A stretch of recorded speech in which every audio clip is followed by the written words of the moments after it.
resilience is something I think that we've all forgotten in the human race. Like, you know, big things happen, as we've just had the pandemic.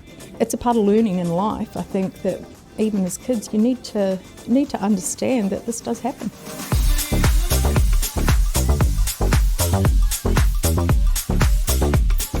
Welcome to another episode of my podcast, Relentless Life on Your Terms, Season 4. I have a very special guest with an absolutely amazing story who I've known now for over 5 years. Diana, Connell, thank you for joining us. Thank you for having me here. I'm very, very pleased to be here. I was so looking forward to this episode. Now, I first met you when we go back to 2018. And if you don't mind sharing with everyone, how did I meet you and what were the circumstances? At St Vinnie's, which I know we're both so passionate about, and it was at the CEO sleepout, and that was the very first sleepout that I was a keynote speaker at. Yep. And since then, I think I've been another 3. Of course, through COVID, things were getting a bit tricky there, but yeah, you were one of the CEOs there, and I'm not sure what year, how far through you'd been already with previous done CEO sleepouts? Or? This is my first one, and a mutual friend of ours who subsequently actually got us in contact after the sleepout as well, because your story was so incredible, which I'm going to ask you to share. In 2018, Marion Mays, who's a friend of mine and I've known for close to 10 years, I'd say.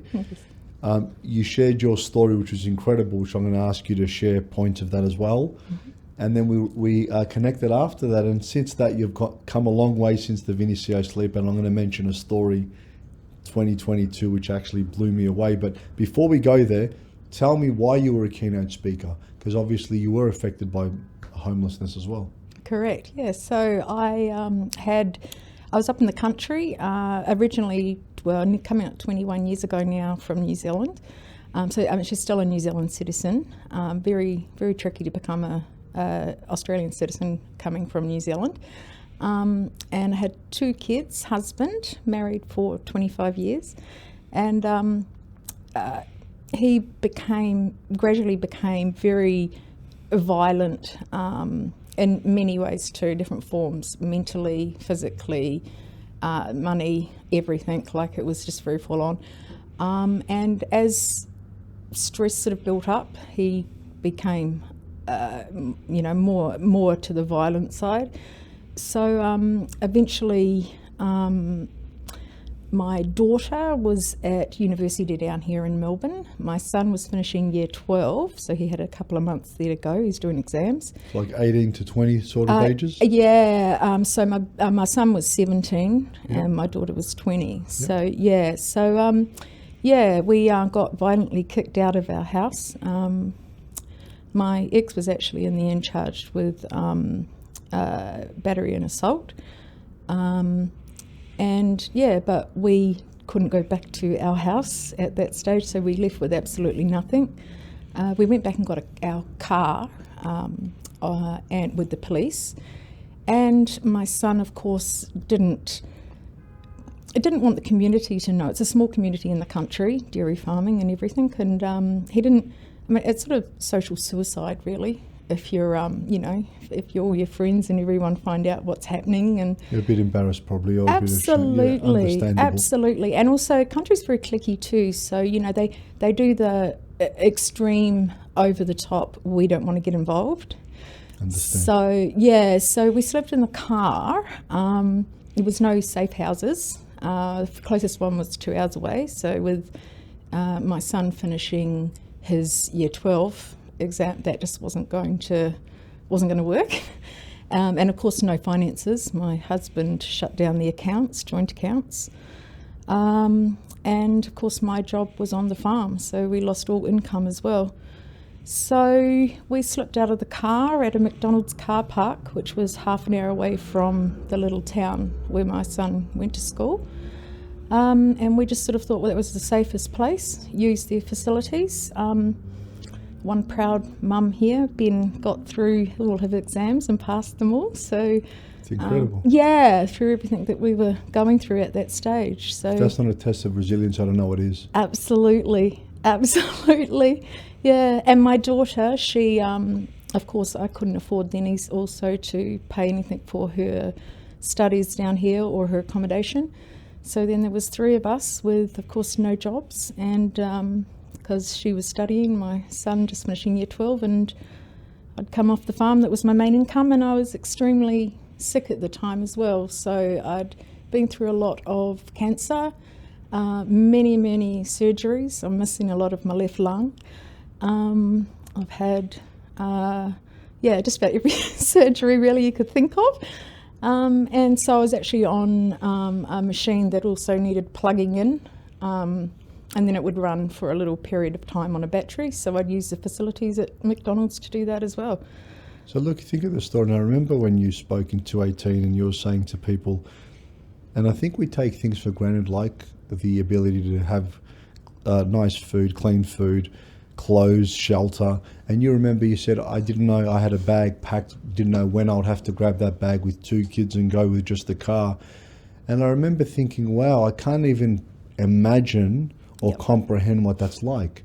And your story was so inspiring, sad, but also a test of resilience. And I thought, wow, what an incredible woman to raise 2 kids at that age. And I remember even then, I thought, what a great attitude. You were still smiling, you were still happy. And I came up to you afterward, Mara, and I said, I don't really know what to say. I'm speechless. And I think it was maybe a year later, Marin reached out to me and said, I'd like to talk to Dana or help Dana. And I said, of course, whatever you need. And you came into my office, and I never heard or spoke to you from them, but I know that Marin was in touch with you. Correct, yes. And we've spoken quite a few times. I think it might have been on LinkedIn or whatever. And I was just always kind of following parts of your story or speaking to Marin. She was telling me about it. So how does someone go from, I guess, everything, your whole life spinning around so quickly to be able to say, well, we're in survival mode here. What was your mindset? How did you overcome that? I think too, because of family violence, it's just the worst thing. You're always on edge. Well, it is on edge, yes, but there's more to it. Like you sort of say on edge, but for those that, of course, never been through it, and you never want to go through it or know someone that's been through it, you've always got so many plans already in your head before anything else happens. So you've already got plan B, C, D, like right through. So you've got to really think out of that box all the time, and you've got to, come up with, just ways to get through. And so you're always busy planning the good steps really as well, because you know that that'll work. Like one of those steps is going to work. So I think it's all about keeping your mind focused on the good thing that, you can fix this, you can get around it. Remaining optimistic though, because you're talking about strategically planning what's ahead. But how were you 100%. able to remain optimistic and positive when you had so much going on? I had my kids, which I think too is a huge thing. So people say staying strong, but it's not really strong. I mean, you still crumble every now and then, things like that. But it's that main thing of, I was in a country with no family except for my kids and my now ex-husband. But it's that whole thing of, look, if you're not going to do this, if you're not going to get up there and do it and succeed, well, no one else is going to do it for you. Yeah, I get that. And for me, if your story's 100, mine was 1. When my son got bacterial meningitis, I almost lost him. He was hospitalised for 2.5 weeks, lost everything, had to move in with my parents. And even at that point, I'm a pretty resilient person. I thought to myself, oh my God, I've got to really show up for my son. Yep. But there was times, and I'm honest to say, that you wanted to wave the white flag and say, this is so hard. Absolutely. I can't even imagine when I'm talking to someone like yourself, how much more difficult that was. Now you're looking at your kids, you're saying, I can't give up, I need to show resilience, I need to move forward. Yep.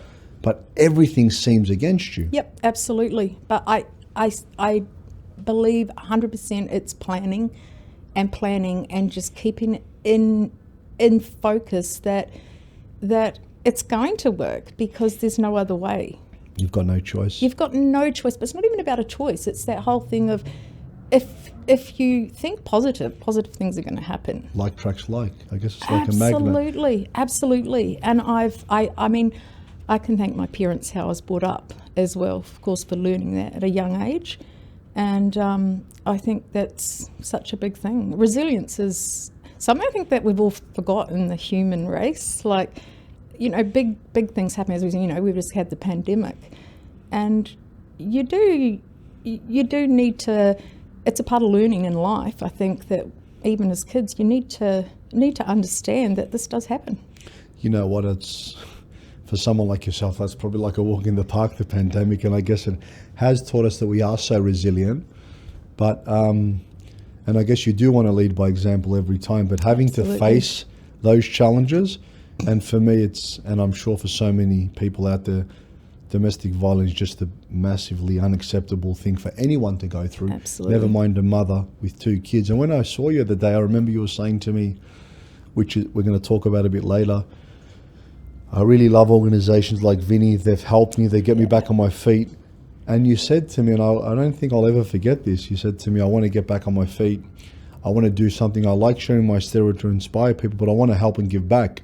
And it was more than just words, because here we are 5 years later, and we're going to talk about a little bit later on what you have been able to do, which is incredible, and something that I've got to thank you for, which I already have, but I want to publicly say thank you for something you did for me personally for 2022. And it's something that you mentioned in 2018 as well, to get back on my feet, to do the Vinnie CO, but also to help other people. And I thought, wow, you're thinking about giving back even though the position that you're in. You know what, and that's so correct. And that's what's helped me through too. It's that whole thing that I can speak about what I've been through. There's so many other people in, if not same, worse predicaments than what I found myself in with domestic and family violence. And I can speak for those people as well that, that can't, for many They don't have the voice. Absolutely, for many different reasons too, whether it's they don't have the voice or Scared.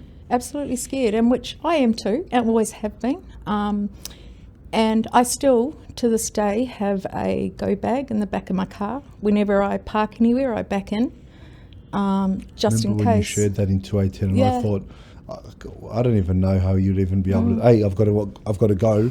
I remember that was part of the story that stayed with me, and I thought, how would that even be like to have that emotion? Hey, we've got to go. Let's move. Yep, It's incredible. It's something that we will always have to do. So my son does the same. He doesn't live with us anymore, but he still does the same as well, because it's really the only way out of a situation that you've got to be prepared. Yeah.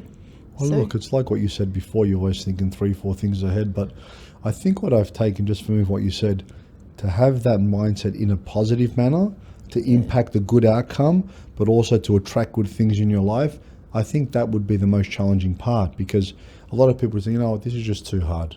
I don't want to do it. It's just, and I'm sure you would have had dark days where you said, this is too much. Curl up in a ball in the corner somewhere. Or my outlet was, I've always loved driving. So sometimes when it was all getting too much, I'd go for a drive.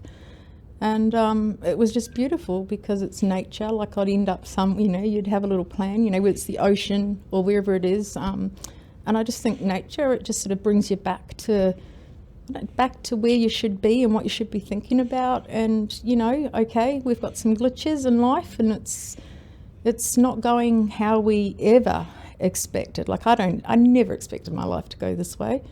And you know what? I would never regret 1 second of it. I have turned into an amazingly strong, resilient woman.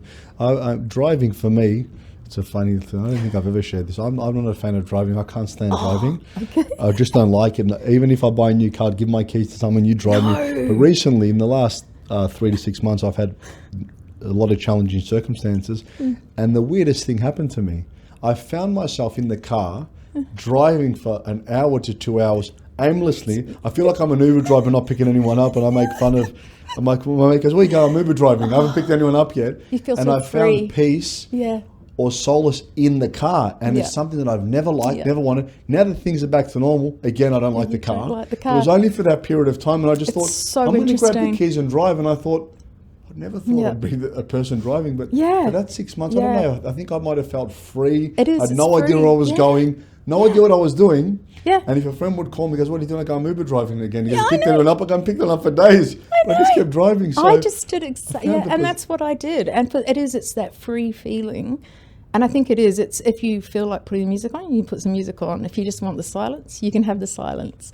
You've got, unwind the window, you've got fresh air coming in. It's just that whole, it's to me, it's just an existence, isn't it? It's like everything that you... I think it was that freedom thing. So can I ask, what was your connection with Vinnies? Why Yes. did you partner with them? Now, for everyone that knows me, I'm a massive advocate. I love it. I'm an ambassador. I was since 2019. I was the face of Vinnies at 2021. It's something that it's a badge I wear with honour, and I love it. What drew you to the organisation? I ended up, the kids and I, St Vinnie's up in the country, finally got hold of them after everything. We got kicked out of our house and sleeping in a car and everything. And so we used to use the Wi-Fi, the free Wi-Fi as well, because we had nothing. We couldn't afford our phone or anything, and we just had my son's phone at that stage anyway. And so we used the free Wi-Fi. I just looked up St Vinnie's, never actually heard of them before.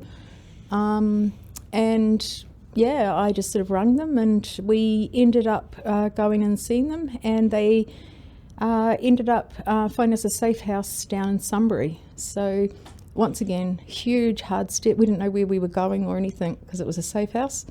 So what is a safe house for our listeners? Yes. So a safe house is it's a special house where, we had a year there. I think they change it, whatever's... Depending on the circumstances? Yeah, exactly. So we had a year there. We had free rent, and it was where nothing was disclosed as to what this house is.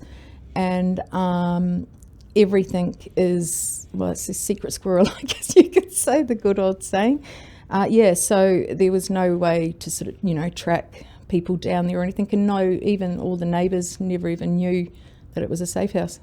Wow. Yeah. So obviously that within that year will allow you to rebuild connections, to find your feet, to get back in the workforce, Exactly. to allow yourself to do things to get your life back in order, I guess. Exactly. So I've got a very close connection with two beautiful ladies, and I'm still very, very grateful for Vinnies in Sunbury, and also two ladies that used to come, and they did house, they'd come around and see if you need anything, so they'd come to your house once a week, and just beautiful. It's just a beautiful service. These are life connections, aren't they? These are people that you'll never forget for the They're rest my of your life. family. Yeah, they're absolutely my family, and my kids call them their grandmas. So They're like angels that help people. Yeah, absolutely. I did the soup van a few times. Actually, funny enough, even Nathan, who's recording this podcast, went with me as well. And you meet some incredibly amazing, resilient people that have just been down on their luck, had unfortunate circumstances, and they just need a bit of hope or a bit of help. Absolutely. And organisations like Vinnie that actually provide that, I think personally, from my perspective, there is nothing more rewarding than being able to help someone or an organisation like Vinnie's. And to hear stories like yourself is incredible. But then to see what you then create, and even back then in 2018, you said, all I want to do is get back on my feet, is share my story to help and inspire people, so then I can actually give back, which actually takes me now. We can speak for hours and hours on your story, because it is nothing short of amazing and complex. incredible. Thanks. And I know I'm super proud of you. You better be super proud of what you've done. Thank you. But after that, you were true to your promise. You started a business as well. I did indeed. You reached out on LinkedIn, and I thought to myself, I can't believe how happy I am. Tell us about your business. Tell us what you did. Yes, I did indeed. So I thought, well, you know what? Why not, do my own business? It was the right smack in the beginning, with the pandemic and everything. And I was like, why not? What? I'm going to start my own business. Everyone around us was panicking, and I was like, I don't understand why, because of course it's we sort of been through a lot worse. I say to people, through chaos there's opportunity. So a lot of people can't see through chaos, but if Absolutely. you head towards chaos, whether it be a pandemic, whether it be global crisis, whatever it is, there's opportunity if you can see it. I grabbed that chance because pottery was something that was becoming a very big thing. Like, it was not just people didn't want overseas things anymore, or couldn't get them because of the all the shipping issues and everything. They wanted local more than ever before, which is great. And I was like, look, I've always loved art. I've never done it as a, as a business or studied it or anything. I thought I love art. And my daughter gave me a bag of clay for my birthday, and I went, hey, I quite like this. I bought a wheel just to de-stress after work and things, and just my normal 9-to-5 job that I had. And I bought a wheel, and I thought, you know what, I really like this. So I bought a kiln in the end, and my son, who's a carpenter, set our garage up, which I must say we rent, and I've got the most fabulous agent and also the owner. So my son changed the garage all into a studio, so it's all beautiful. And yeah, so I'm all set up in a little tiny studio, and I've been Can I ask you something? busy. So you had your 9-to-5. Yep. You were doing it obviously to make ends meet by the sounds of it. You started what was a hobby to de-stress. At any stage, do you think this was going to be a side hustle or eventually a business, or you just fell in love with it? A bit of both, actually, to tell you the truth. I thought side hustle great because we needed to top up, because also my daughter, she has a lot of health issues, so she's unable to work full time. So I thought, well, you know what, we need to make a little bit of extra monies here. So I just sort of, I thought, side hustle, perfect. But then it was all the kids. So I say all the kids because I've got 2 actually, my own kids, but I have a lot of my Aussie kids, which they all, there's about 10 of them all love. And they came around for my birthday one year, and we did a whole heap on the wheel, and I was teaching. Kids? They're kids you look after. I legally too, I do extras, and the rest of them are from the country that have come down and call me their Melbourne mum. And I want to say that because for even all of my listeners or people out there, from the challenges that you had, you wanted to get back on your feet. You started a 9-to-5. You had 2 kids. You started a side hustle, which became a business. You had an amazing mindset. You were so positive, and you also look after a number of kids. I can't say how big is this woman's heart. She looks after her own kids. They call her a Melbourne mum, and it's just, you don't hear stories like that every day. And people like you should be celebrated a lot more. So that's incredible. You're always an inspiration to me. When I was hearing how much more could you do, and I don't think you're going to stop. But the amount of things you give back was incredible, and I remember seeing when we're communicating through LinkedIn and stuff, a donation came through in 2022 from yourself, and I remember calling you or messaging you, I think it was via LinkedIn, and I can't tell you how happy I am. I had some amazing donations, all different sizes, but that one moved me more than any donations ever moved me in 5 years. The fact that you donated to my cause and my campaign, it was probably the highlight of my 2022 campaign. And I've said that, and I thought, I don't know what to say. It took me back, and I kept looking at the name. I kept wanting to call you, and I thought, wow. I go, that was definitely the highlight of my 2022 campaign. I didn't realise that you even noticed. I promise I noticed. I noticed every donation, but that was the highlight. And we raised, as you know, $263,000. That was the highlight of my 2022 campaign. Thank you so much. And I wanted to get you on my podcast to share that with you, because it goes to show you what a positive mindset can do. What resilience can do, but not only to get yourself on your feet, to lead by example for your kids, but to help other people as well, and to start a business. So no point making excuses for anyone out there. If you can do it based on those circumstances, there's no reason for anyone that can't really go out there and just give it a go. Oh, absolutely. At any age, in any circumstances, any ethnicity, any challenges, you can actually do it. Yep, absolutely. Look, I guess my big thing is I actually speak English. Came from a country that speaks English. I know lots of them, lots of people that come over and struggle, they don't, which I know that would just be extremely hard for them. And I mean, in that respect, I'm very lucky as well, yeah. I don't know about luck, but you create your own luck. But you I do. mean, I met a gentleman who was also on my podcast, one of the best entrepreneurs in Australia, couldn't speak a word of English, came over here, started a bunch of business, Carlos Ferri, so it's a shout out to himself, became one of the greatest entrepreneurs in the country in logistics and all these other things. He couldn't speak a word. No, and within 5-6 years, he's running multiple businesses. So when you mentioned that, the first thing that came to mind was him. And the resilience of him, he goes, you know what, I'm just going to give it a go. Yeah, and this is it. he created this monster of a business. Yep. It just goes to show you with the right attitude. Yeah. Oh, absolutely. If it's not, if it's up to you, you can create that outcome. Well, mine now is my business has just been going just over a year now, and I just tell us about that. So the pottery business, and so the pottery business. So I got it up and running. I thought, you know what? Why don't I just create my own website? So I did that. Is that your full-time gig now? Yeah, full-time gig. And can you share with us the website so if people want to support you? So it's DC Ceremics Studio. And so I designed my own website, did all that as well. And of course you did. Yeah, of course I did. Never done anything like it in my life. I found it. I love learning. I think that's a big thing too. I think about being resilient, learning.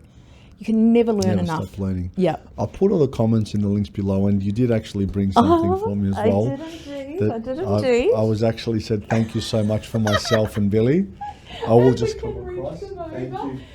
For you and Billy, it's Thank just you very amazing. Much. You guys, so it's part of the pottery. Because I'll never forget. I mean, I'll never forget both of you either. You do so much as well for St Vinnie's and spreading, about homelessness and just, I think a lot of people that have never understood homelessness, to hear it from someone like you about, you go out in the streets and you actually. You do something about it. You spread that word. And I think action's more important. And for me, it's never touched me personally, but I know that I'm a set of circumstance away from it touching me. And I think there's nothing more rewarding than helping people. So I'm very fortunate to have a supporting family that supports these causes because I think it says a lot about who we are as human beings, because it could happen to anybody. Absolutely. Once again, thank you. You shared. We're going to put the link of the website below. And now, are you ready for our fast minute, our crazy minute, whatever you want to call it? It may not be so quick responses from me, but give it a go. All right, let's go. What's the first thing you think of when you wake up? What I'm going to create. Of course. How do you start your day? A coffee. What's the favourite thing you cook? Oh, pasta. I love pasta. Oh. What is your biggest pet peeve? I don't think anyone's ever asked me that, actually. Okay. That would have to be people. How many words am I allowed to say here? Can I say a little sentence? Okay. People that are so negative they can't see a way out. Oh, look. Around you. You are who you hang around with, so your environment's so important. I mean, you're a testament to that. What's the best gift you've ever received? Oh, that would have been a beautiful letter from my mum. What's one piece of advice you want our listeners to take from our chat?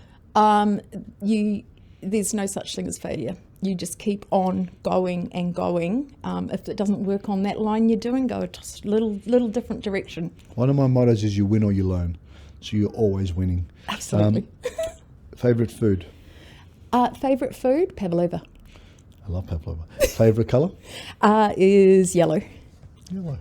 Now, who influences you the most in your life? My biggest influence, apart from my children, because of course mums are always proud of them and big influences, can I say an organisation, which would be St Vinnie's? Of course. Well, we're both a big fan of that. If you had one superpower, what would you pick? I would pick the strength to help others. Which you're already doing, so you have that superpower. There you go. Summer or winter? At summer. Call or text? Text. Coffee or tea? Coffee. Pizza or burgers? Pizza. Cardio or weights? Oh, cardio. Beef or chicken? Chicken. Here's one for the soccer boys out there. Ronaldo or Messi? Oh, Ronaldo. Beer or wine? Wine. Would you rather have all the money in the world or the power in the world? Oh. Am I allowed to say neither? Power, but I'd go with something different, but yes. Now, on a scale of 1 to 10, how much have you enjoyed being on my podcast? Oh my goodness, a 10. I've been so excited about doing this. I'm just like, even just to see you, Chris.